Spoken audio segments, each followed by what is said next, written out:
here we think of ourselves as a family in the sense that we feel safe. We feel safe in an environment. Our world, we feel very threatened, you know. Many of the people I see and meet and who suffer are so threatened by the world around them that we live in such a blocked space. You know, our lives becomes like so blocked, and we think it's so real. And it's not really real because it's really quite fake. It's not who we really are. And after living like that for a long time, we realize that something in us is not happy. Something is not happy. And when we are not happy, you can have everything, and you can look around you, and everything is perfectly okay. But then there's that question, I'm not happy. And when that question comes up, I'm not happy, and I don't understand why, then know that question is coming from the depth of your soul, okay? Because if you have everything and everything you're not happy, there's something in your life that you are not living out. There is an inner mission that you've just delayed. And that's what I've seen again and again and again. People have an inner mission, whatever it is. You know, it can be cooking, it can be cleaning, it could be opening a computer firm, it could be bicycling. I don't know what it is. It's something we have to discover for ourselves. But there is an inner mission, there's an inner voice. And that inner voice, unless it's heard, it will make you unhappy. And today's topic is exactly about this, you know, creating a beautiful life. Creating a beautiful life. You know, and where does depression come from, or sadness, or mental illness come from? Dark thoughts. And you know, the Yoga Sutras of Sri Patanjali and the yoga studies have said for eons, for thousands of years, that learn about your mind, because if you can learn about your mind, you can change the way your mind thinks. And if you can change the way your mind thinks, my goodness, then wow, there's a whole new world out there for you. Instead of a hell, you've suddenly arrived to heaven on this planet. How did that happen? And this is the real spiritual study, and this is the real spiritual goal. We need to experience this before we die. But now science, through neuroscience, and where they have images of the brain, they've actually shown through these images that when we change the way we think, and you can do it, you change your life. The brain lights up. It actually lights up, and that is so incredible. And the real meaning of yoga, for the new ones, means to yoke on to your real self with a capital S. So who's the real self? We always come back to the same question. Because when you understand that answer and you finally get there, you will start laughing at all life. You'll start being free. That self, who's that real self? That real self is, do you remember? The seer abides in its own true nature, which is truth, knowledge, bliss, absolute. Okay, you say, how do you know your truth, knowledge, bliss, absolute? Simple reason. Why do you look for happiness? Why do you look for peace? Why are you, what are your questions? Do you question death? Do you question life? Do you question death? Do you talk about death? Any of you talk about death? Good. It's really healthy to never stop talking about it, because all of us are going to die one day. And yet we never want to talk about it. Why do we talk about death? We talk about death and we laugh about death because actually when you die, we don't know what's going to happen to us. All we know that is energy never dies. Scientifically, this is the truth. Energy never dies. And all we are told in older traditions, and now with science, that we will live for eternity. What does that sound like to you? It's pretty strange, eternity. Can you even imagine eternity? So you have to ask yourself, okay, so I'm never going to die. Now you can lose the fear of death. but how am I going to live in this life, in this short period in eternity? Because this is where I am now. This is where I am now. I don't know my future, and I don't, I know what I've done wrong in the past. No point going on and over the same old stuff. I know the mistakes I've made, and I don't need to keep repeating them. Have you got that message? Creating a new life is when something wrong has gone back in the past, you must, in your new future, let it go. Because if you don't let it go, you can't create the future, your new future, because you're still hanging on to something from the past. So the first thing one must do in creating a new future and a beautiful life is letting go. And that is the hardest thing for all of us to do. Change the record in your brain. Put a new CD on. And this is actually what you need to do with creating a new life. You need to drop that old music. And I literally mean drop the old music. And I literally mean sometimes when I see people, they don't understand the spiritual path. I mean, you guys are different. So it's hard for them to go deep into their soul and ask about their presence on this earth. So the best therapy I tell them to do is put on music and dance. Just dance. Because when you're dancing, it makes you feel alive. Sing if you have a good voice. I don't. I still sing. and sing, dance. And when they start doing that, they already have created one day better and one day happier in their lives. One less miserable person in the world. As my master once said to me, and by the way, for those who don't know, that's my master. He died in 2002. And he said to me, Nalanie, there are enough depressed people in the world. You don't need to add to that.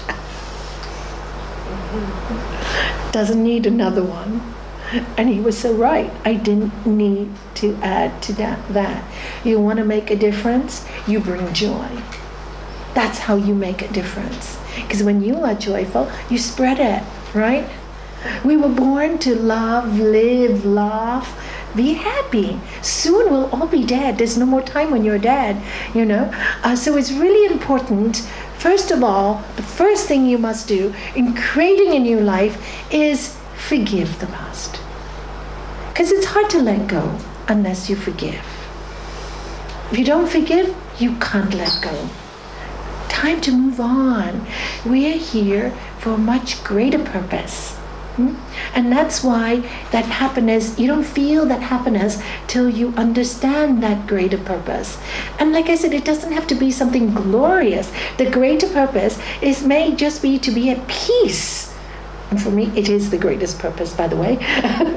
Just to be at peace, because when you are at peace, guess what? Life is already beautiful. You don't have to go to that party. You don't have to have that car. You don't have to have that phone. You don't have to have anything, because you got it all. You got it all. You got your peace. You got it all.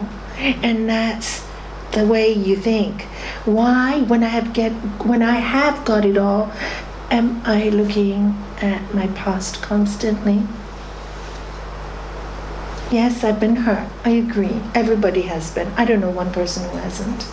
So creating a new life, I can't express how important it is to let go.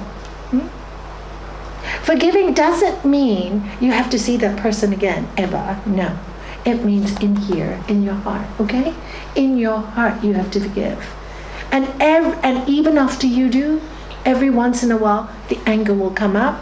Work with yourself through meditation. Take a few deep breaths and say, I don't deserve to feel this angry.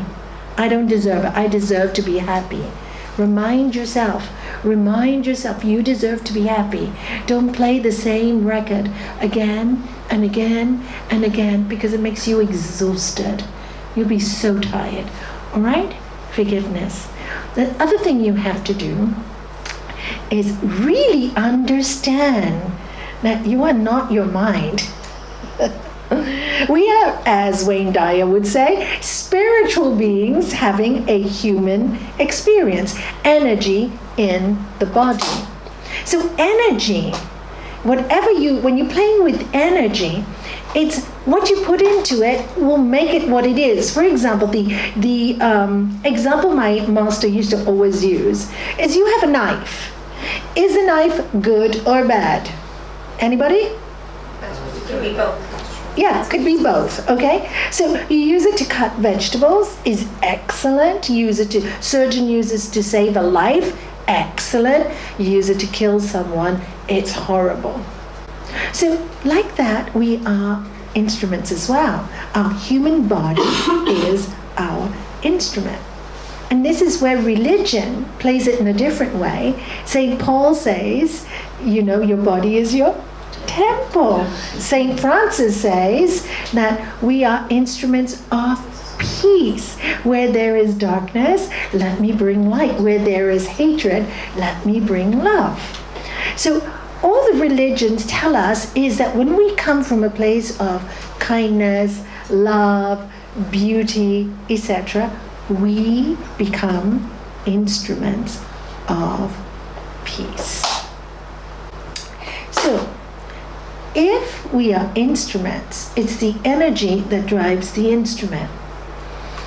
It's the mind that has the thoughts that drives the instrument, we think.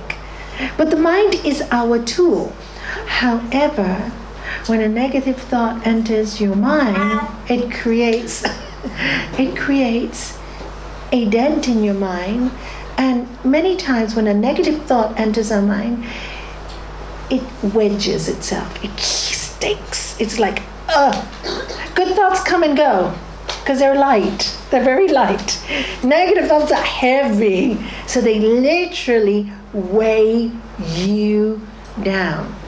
Now, that's why we learn in the beginning, when we sit down to meditate, we're actually concentrating.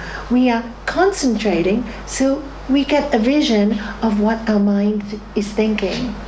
And when we have thoughts that we don't like or wedged in, this is the time to confront them before you go into meditation. To confront those thoughts, to see them clearly for what they are and without judgment. And just know, oh my God, I'm thinking this, that's why I want to die. I'm thinking this, that's why I'm so happy. So your thoughts will tell you what to do. I mean, just oh my God. So I know why I'm miserable today because this thought is in my head. So what do? I can't change this process. It does take time. That's why we take years sometimes. But just starting the process already changes your life. Already changes it. Or at least it did mine and many of the students that I've worked with. Because ultimately nobody can help you because you have to live with yourself. And you have to live with those crazy thoughts. So I hope that at the end of today, after the talk, you will only live with beautiful thoughts because that will create your beautiful life. And guess what? You can take your mind anywhere you want. I remember when I first started this journey with teenagers. I had 40 teenagers many, many years ago, and they were I love teenagers. They're so dynamic. And so they were, I'm bored. Tell me about your school life. Tell me about this. And all of them were saying, I don't want to do my A-levels. I'm really exhausted. Okay. I said, should we take a journey? Would you like traveling? Oh, we would love to travel. Okay. So I said, let's go on a journey. So I made them close their eyes. And we traveled. I made them take a plane from Gibraltar. And first of all, they went to Rome. And I gave them some Colosseum and some spots. And I said, wow, we're on a plane to the Far East. And at that time, it was the program. Do you remember Samurai? Yes. Did any of you see the series? It was a long series. Yeah, it was really interesting, all about Japan. So I said, think about you're visiting Japan, the cherry blossoms and the season. And anyway, we did this for like 20 minutes and we stopped. All those kids were like on a high. They weren't bored. Suddenly, and Nalanie, do you know, when we went to Japan, what I saw, it became so real. And another one said, yeah, when we were in Rome, do you know, this is what I did. I actually went to a shop and I bought some nice clothes because there's known to be designer clothes. And, do you know, and it was really interesting to get their feedback. No judgment, just changing with creative visualization. I don't want to, life is boring, A levels, to, wow, I got to get through my A levels because I want to travel. That was the idea of the creative visualization. No A levels, no traveling, no degree, if that's what you want. If that's what you want, and that's what they wanted.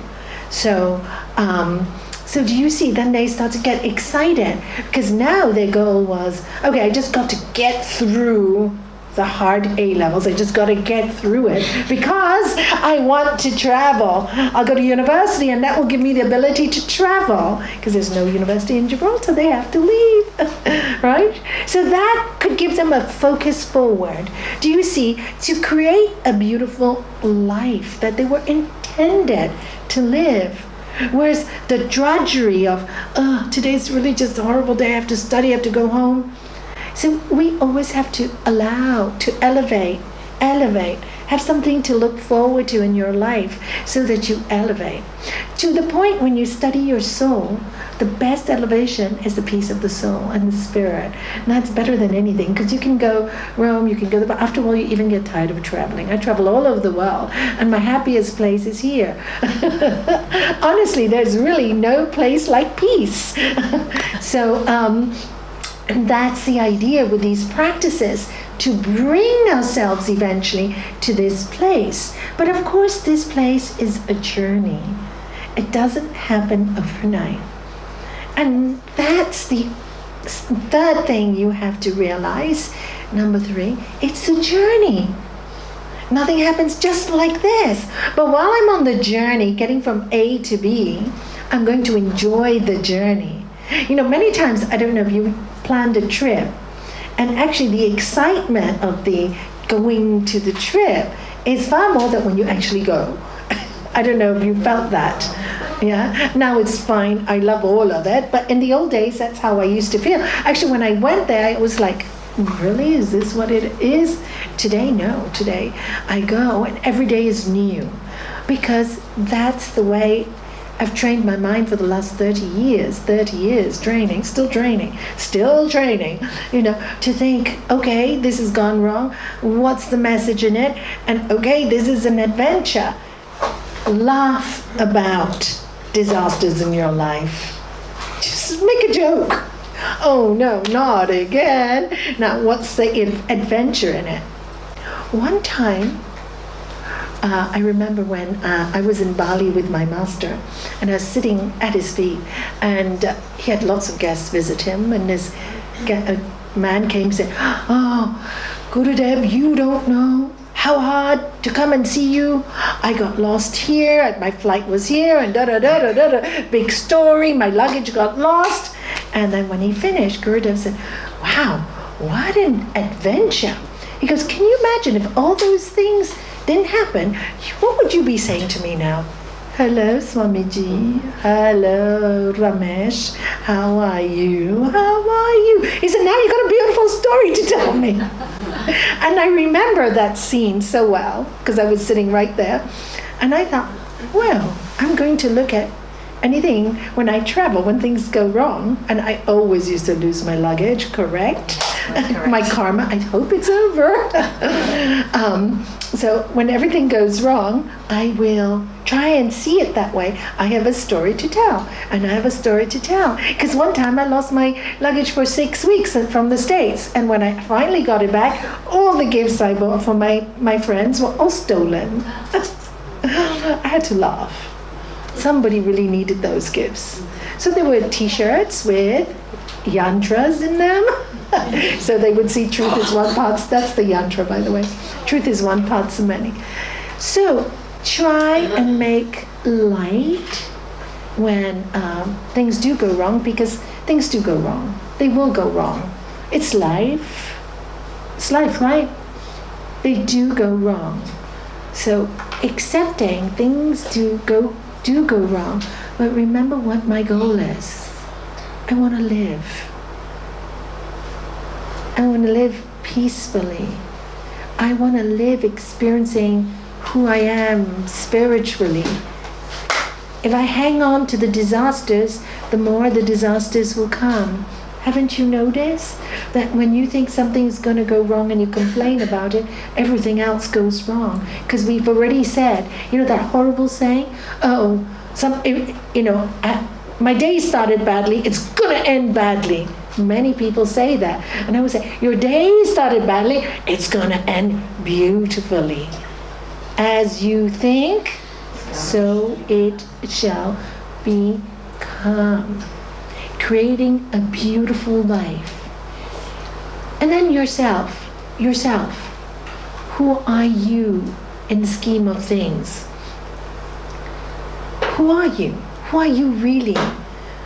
Are you what people tell you you should be? Have you learned who you are? Have you learned that you are a gift to you because even you don't belong to you? Because this body will stay behind when you leave. So, who are you? Spend every day thinking a little bit like that. So, any problem that comes to you in this lifetime temporarily, because soon this lifetime will be over. So weigh that and say, okay, I have to experience this.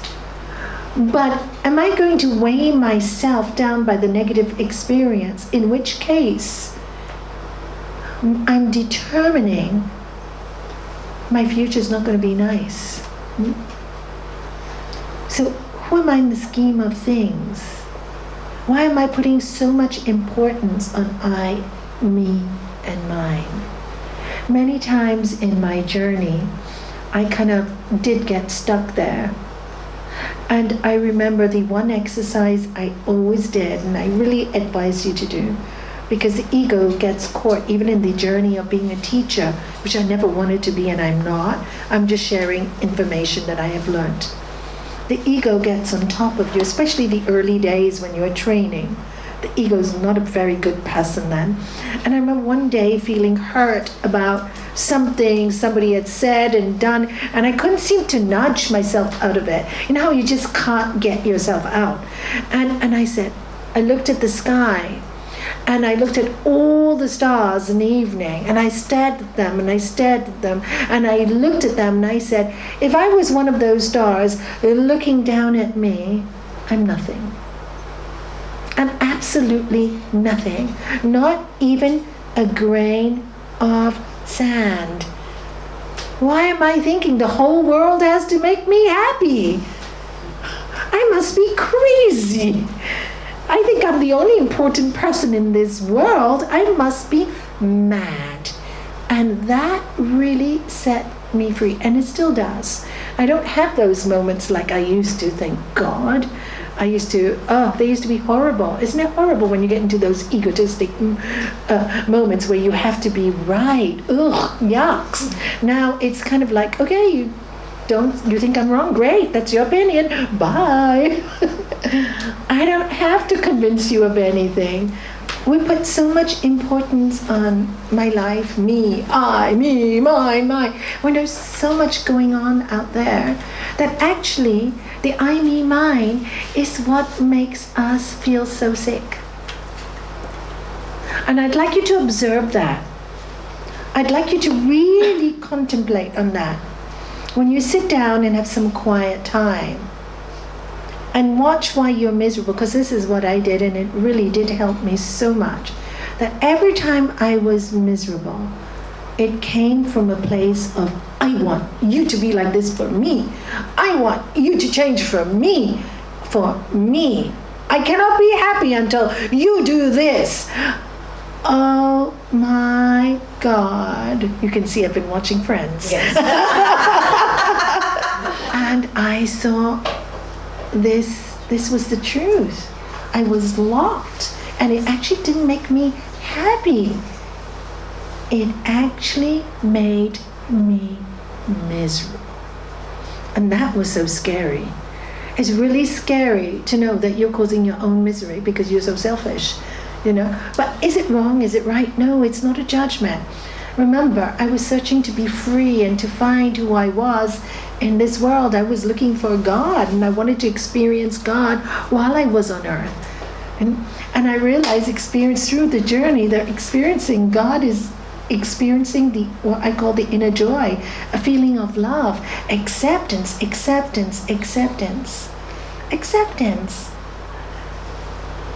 When things go wrong, okay, it's gone wrong. No big deal. I'll get out of this.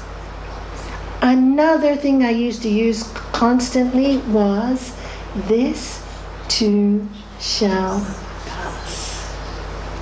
And I would actually do this game in my head, visualize myself 2 months ahead, laughing and smiling, just see it every day. I couldn't maybe at that time feel it, especially when my husband passed away. I was locked in so much pain, but I knew I was locked in so much pain. And I knew I had to process the pain. So I just knew I had to be there. And it was time. I just knew time was a healer. This is where this knowledge came in so useful. This is when this knowledge comes so useful. These are some of the tricks that you need to use with your mind. And this too shall pass. The most important thing is to maintain my peace. Because when I'm at peace, the mind is quiet. When the mind is quiet, the creative forces from the universe can work through me. They just come. Ideas just come. And then when you're meditating, instead of thinking about all those crazy thoughts that drive you nuts, I, me, and mine, different ideas start to pop in your mind and give you different examples and different things, And then you say, where did that come from? And suddenly you feel energized, you feel inspired to do that. And that's how powerful our mind is. And this is why meditation and practicing spirituality is so important. You don't sell away your independence, and you don't sell away your truth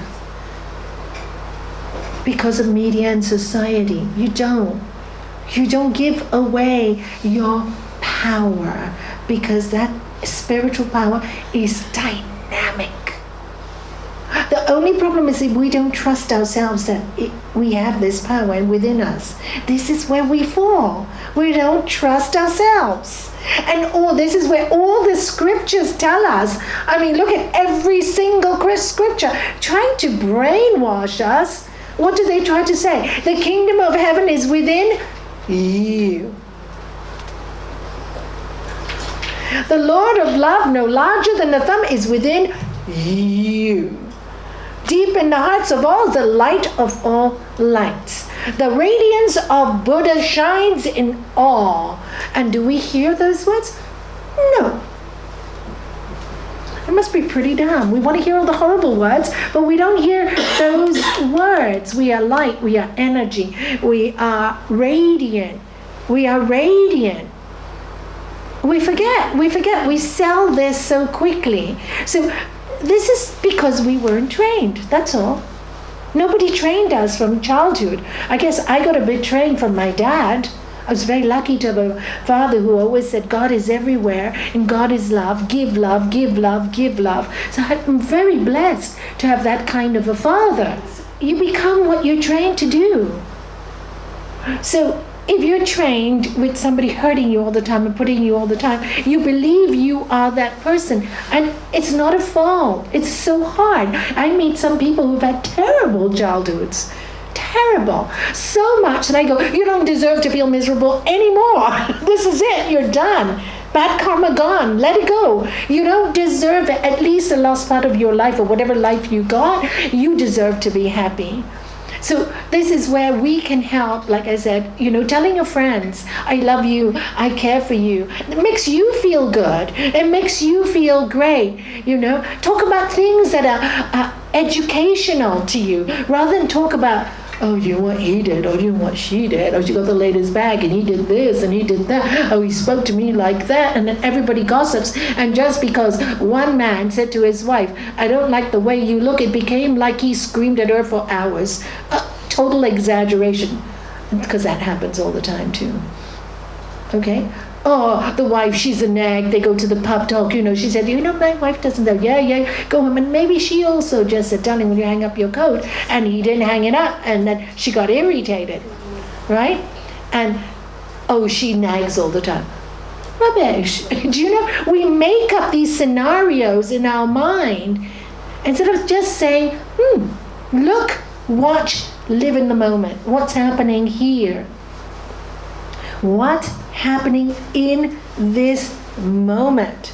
Don't exaggerate the moment. This is what we love to do as human beings. It's how you use your mind in creativity rather than hang on to the old. And when you feel you're getting stuck, do anything, turn on a TED Talk, go on YouTube, play music, dance. I'm getting stuck. Before you drown, get yourself out. Go for a jog, go for a run, because running and exercise increases your endorphins. It makes you happy. Our body has tools. Do some breathing, pranayama. Breathe in, breathe out. Breathe in, breathe out. Repeat the mantra, I'm not this body, I'm not this mind, immortal self I am. Say it with me. I'm not this body, I'm not this mind, immortal self I am. You are immortal. Your body dies, you're really not this body. You're really not your mind. You can even watch your mind think. You really are immortal. You really are immortal. So why are you so scared of one tiny moment in time that is drowning you? Oh my God, get out of it. Get yourself out. Pull yourself out. Don't be your worst enemy. Be your best friend. Love yourself more. Because if you don't, nobody will. Really, it is the truth. Who's going to spend so much time with you? Like I had somebody in this afternoon, she's really in a dark place. And I go, I can give you an hour here, and I can give you an hour there, and I can give you an hour there. But you can give the best life to yourself by living that hour beautifully, by practicing what I tell you. I say your mind's in a dark place only because your thoughts are dark. Change your thoughts. I know it's difficult. It's not going to happen in a day. But just, you have the tools. Here are the tools. Just use them again and again and again and again and again, and repeat the same tool again and again and again till it brainwashes you. Because all of you know, when you are down, when you're in a negative place, half of the positive things you hear you don't even really get. It just does that, right? Maybe you get one line or one word. So repeat it and repeat it and repeat it and repeat it. Do you see? When you stick to a practice, whatever it is you choose, do it till you get yourself out. You need to get yourself out because you deserve to live a good life. And that's what you have to tell yourself. Okay, I often, when I used to get in these dark places, I used to say, I'm here. There's two ways I can go, negative or positive. If I go negative, I drown. If I go positive, I'm the one who's happy. Who's the one that's benefiting? Me. And if I benefit, my kids benefit. So if I can't do it for myself, I got to do it for my family, my partner, my children. I have to do it for them. I have to do it for my patients now. I have to. While I'm needed, I gotta be happy. And then when you think I gotta be happy, as you think, you become happy. Where there's darkness, let me bring light. Where there's hatred, let me bring love. And that's our job. And then life becomes creative, beautiful things. You start to do what you were born to do. Or maybe it could, like I said, simply cooking and just cooking for everyone. And everybody loves your food because you do it for love. It just, that already you made so many people happy. And it leaves you going home with a really strange sense of fulfillment. Just fulfilled. You just feel fulfilled. Such small things, but such great things in the heart of people. You touch people's hearts. And because you touch them, you touch yourself. And this is what exactly Namaste means, right? Namaste. Namaste. You all do it with me. Namaste. I am you. You are me. We are each other. at soul level. And our souls want to fly, our spirits want to enjoy this life in the most beautiful way and in the most purest way. And it's so important to just respect each other. Respect each other. Respect yourself.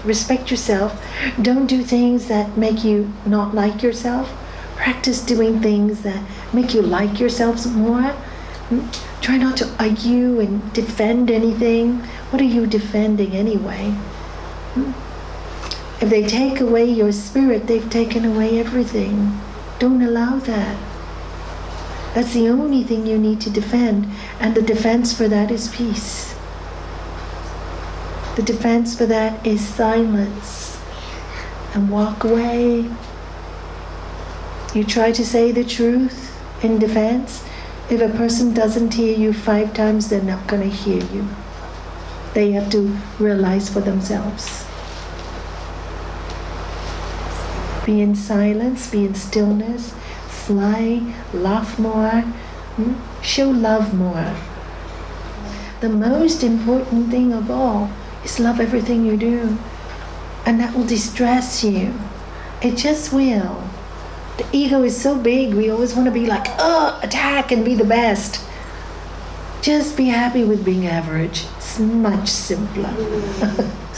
It really is so much simpler. Not too much, not too little. And then you're careful with things, you respect things. You don't treat things, you treat everything you receive as a great gift. Everything is a great gift. Everything is a joy. Everything is, oh my God, I'm so rich. I'm so rich. I got this lovely scarf. I got this. I'm so rich. I have all of you. I'm so rich. Do you know that's how you do it to create a beautiful life? And when you say that, as you think, it will become. It just will, because you really know it. And that's the importance, to really know. Namaste, Namaste.